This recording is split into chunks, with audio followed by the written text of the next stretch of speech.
Hey y'all, and welcome back to Sweet Pea and Peony's Designs. I'm Jennifer, and today I'm going to show you how I made this wooden welcome sign. I know this is a little bit different than anything else that I have put on this channel, but I've been wanting to make one of these signs ever since I started crafting, even before I started doing resin projects. So I am very excited to be able to share this with y'all and show you how I did it.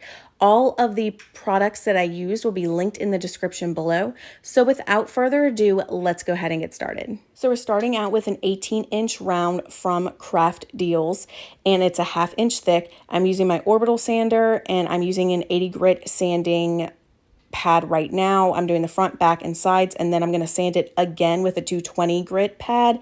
This is going to make your wood round buttery soft, so I highly recommend doing that.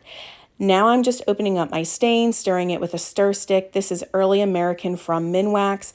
I have cut a little tiny piece of microfiber cloth from a bigger microfiber cloth that I got from the hardware store, putting it over my index finger, dipping my index finger into the stain, and then rubbing it onto the wood. Make sure you rub this in really well, because if you don't, you will have streaking, and we just want a nice cohesive look throughout the entire thing.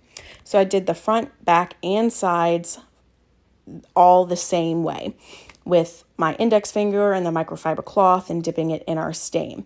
Now I'm taking a piece of paper towel and just kind of rubbing off the excess stain, because now I'm going to flip it over and do the back. So I don't want a bunch of stain on my surface that I'm working on.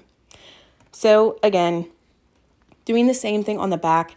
And I think this is the beauty of doing a wood round. Like, you get to see the wood stain, the wood grain come to life when you stain these pieces, which means every single piece, even if you do the same design on it, is going to look different, because every piece of wood is going to have different wood grain. And I think that that's the amazing thing about these things. Every single one of them is going to be different and unique. And I think that's great. So now that I'm doing the sides, I did notice afterwards that I had the stain around the edges was darker than on the top of the round. And I think it's because I just didn't sand the sides or the edges well enough, because I was worried if I sanded it too much, I would lose the shape of my wood round. But I like that. I think it gives it kind of like a burnt, like you burnt the wood kind of look. That's all personal preference. Next time I'll try and sand it a little bit better and see how it comes out. So now I'm using Helmsman. It's a water-based sealer from Minwax, just to seal in my stain. I know a lot of people let their stain dry for 24 hours. I'll be honest, this probably sat for a few days after I stained it, because I had a very difficult time finding this Helmsman. But next time I'm going to let it sit for 24 hours and see how that goes. I'm just using a tack brush. Probably got it off of Amazon. And that's how I'm applying this Helmsman. You can let this sit and dry on its own. I think it dries pretty quickly from what I've noticed, or you can use a heat gun or hair dryer to speed up the process. But if you're going to do that, then you need to make sure that you use cool heat, not hot heat, because your sealer will kind of bubble up, and then we don't want that. So make sure you also get really good coverage around the entire thing, because if you don't, you will notice a satiny finish and then like a matte finish from where it doesn't have any of your sealer. On the sides, I had a little bit drip off from when we were doing the front. And so you can just use your brush and kind of brush it down. I felt like I needed more, so I kept dipping my brush into the Helmsman. If you notice you have any of it kind of dripping and it's kind of collected and it's not like a nice even coverage, you have to wipe that to where it's clear, because if you see anything that's kind of like cloudy, it's going to dry cloudy. So make sure you get really good coverage when you're doing this. Now I'm using that hair dryer, speeding up the process. I made sure that it is on the cool setting, not the heat setting. Now that that's dry, I'm going to go ahead and do my decal. I want it to say welcome, but I want the wood grain to show through. So I went on Cricut, found a font I liked, went ahead and printed it out on my Cricut, and now I'm just applying it. I'm going to go ahead and pull up one side of it, cut a little bit of the backing off, lay it down, and then I'm gonna do the same thing on the other side. Pull it up, take all of the backing off, and then just use my little squeegee tool to make sure that everything is laying down nicely. I think the beauty of a oh my goodness, I can't say that. This kind of font is that even if it's a little off, it still looks good. Like if it isn't 100% straight, it still looks good because you have those words bouncing, meaning some are longer, some are shorter. And I think that that's really cool, and I really like to use this kind of font. So as you saw when I pulled that transfer tape off, I pulled it flat and then back. I didn't like have it high up in the air and then pulling it. That's going to help not to get bubbles in your vinyl. Now, when I'm applying this painter's tape around the side, I am pulling it very tightly. Since this is a circle, you want to make sure that it's pulled tightly so none of your paint's going to get under there. Then I took my finger, pressed down my vinyl of my wording really well because we don't want any bleeding from our paint under our vinyl. Now I'm just using some Rustoleum chalk paint. I think it's linen white is what it's called. And I'm using a foam 4-inch paint brush roller and just rolling this chalk paint on. I am not pushing hard. There's barely any pressure when I'm rolling this. I'm kind of just letting it, roll and do its job. I'm not applying a lot of pressure because if you do, you could get paint underneath your vinyl or underneath your painter's tape. So when I go around the sides, I'm just rolling that as well. I don't want any of the paint to get on the back. I'll be honest, I did get a little bit, but I don't think it was that big of a deal. If you don't like that, you can just take a baby wipe and wipe it off immediately.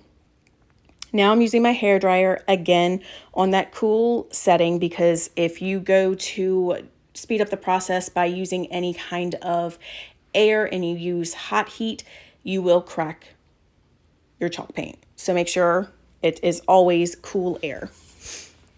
After this is done, I am going to do another coat. You can tell this is done because it will have a matte finish. When it's not done, it's glossy.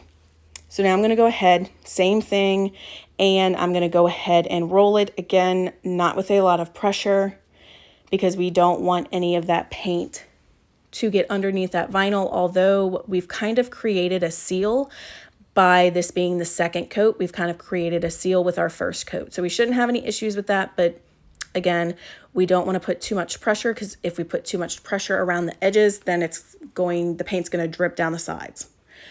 So after this, I again use my hairdryer and I go ahead and speed up the drying process by using my hairdryer. Now we're going to go ahead and take the painter's tape off. I'm just pulling it upwards, and y'all, I had no bleeds on this except for like maybe 1 or 2 on the sides, but that was so satisfying pulling that up. I was anxious because I didn't want bleeds, but it was very satisfying. Now I'm going to go ahead and pull up my vinyl. I'm using my Cricut weeding tool. I did have a little bit of trouble starting this because you do not want to take your weeding tool and gouge it into your wood because then you're going to mess up the wood underneath. So just very lightly get underneath that vinyl and then pull it up. I used my finger so that way I didn't have any chance of making any kind of mistakes by gouging or slipping and my weeding tool hitting my wood. You just saw me take that brush right there and kind of brush it. So chalk paint will, if you touch it with your fingers and it rubs, like say on that wood, it's going to smear onto that wood. So I just used a brush, and anytime I saw any flakes from the chalk paint while I'm pulling up this vinyl, I just used a brush and brushed it off. So I'm just going to continue to pull this up. Again, very satisfying to pull this up. And I'm going to pull it up until I'm completely done. And y'all, I just love the wood grain coming through the wording. Originally, I was going to paint welcome black, and I was like, no, let's go ahead and show the wood grain through. I mean, that's why we're doing a wood round, right? Is to see all the wood grain. So we went ahead and decided to just do it this way, and I'm so happy that I did because I absolutely love how this is coming out. So again, I'm going to go ahead and take my brush, any kind of paint or chalk paint flakes that are flaking off from removing that vinyl, because this is really thick now. We put 2 coats on it and it's really thick. So anything that's flaking off, I'm just going to go ahead and remove with a brush. And you'll see in a second, this brush wasn't working very well. So I went and got a blush brush. It's from Avon. I've had it for years. Now I kind of use it for crafting stuff.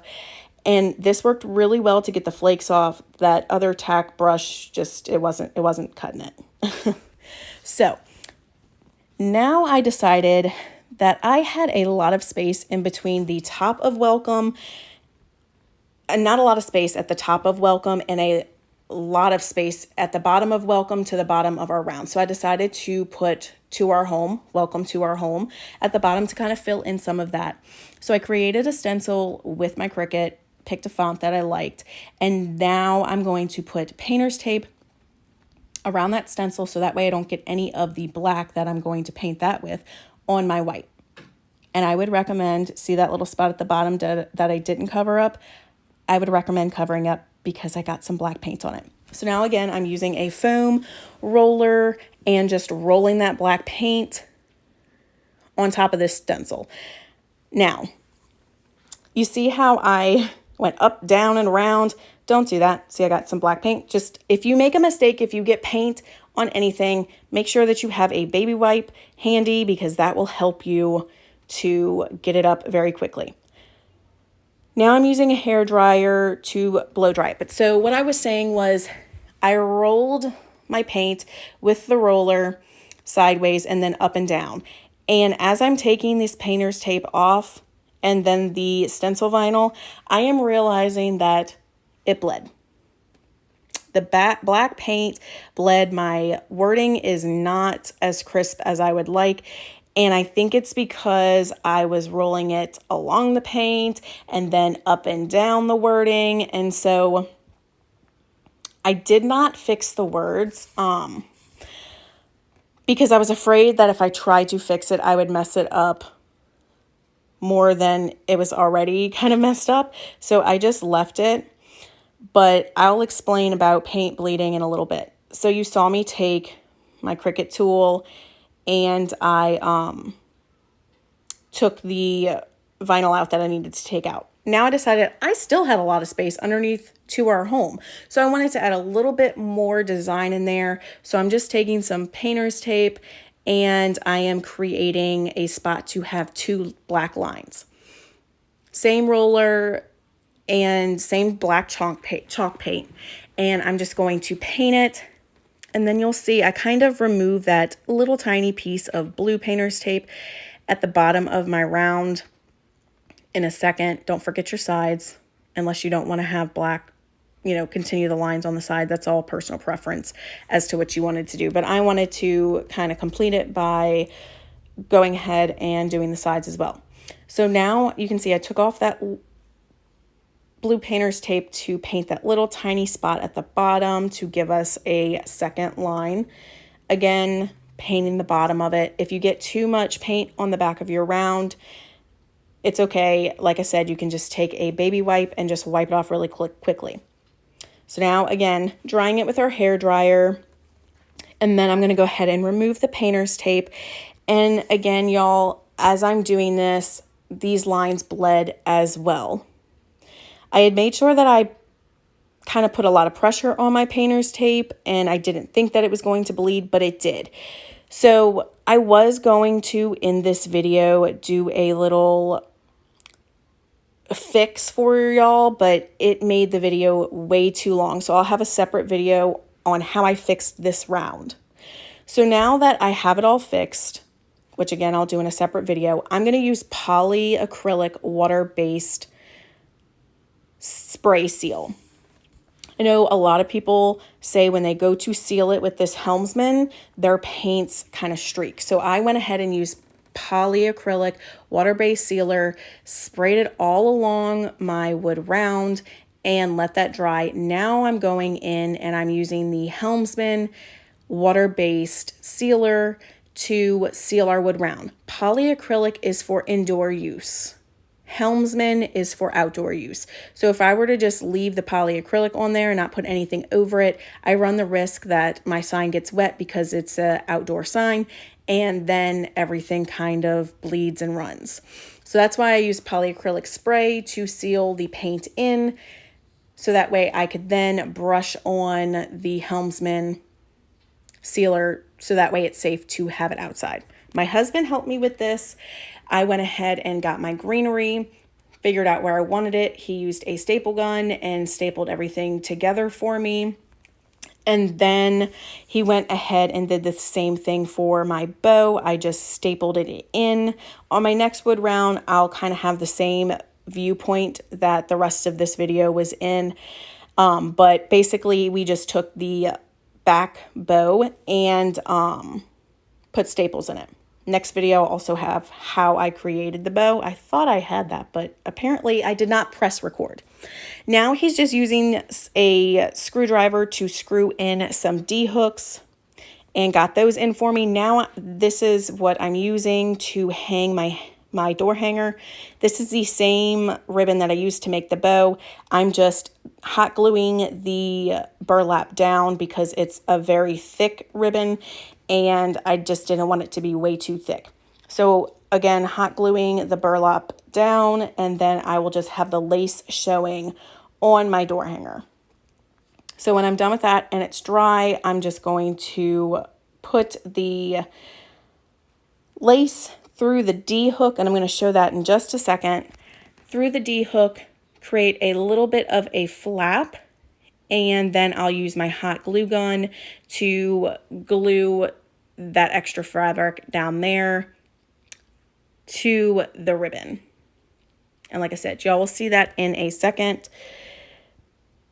I think the next time I make one, I'm going to do something a little bit different, because I have had with other things that I've made, when I use hot glue, if they are in direct sunlight for the entire day, the hot glue melts. So I don't feel 100% secure in having this hang in the direct sunlight all day long. So next time I'll probably find a different way that's more secure, I feel like, to hang my wood rounds. But this is what I did for this one. It was really simple, and it did incorporate what I was using to hang the door hanger in with the rest of the design, which I did like. Y'all see me use this pencil. That's because I don't want to burn my fingers.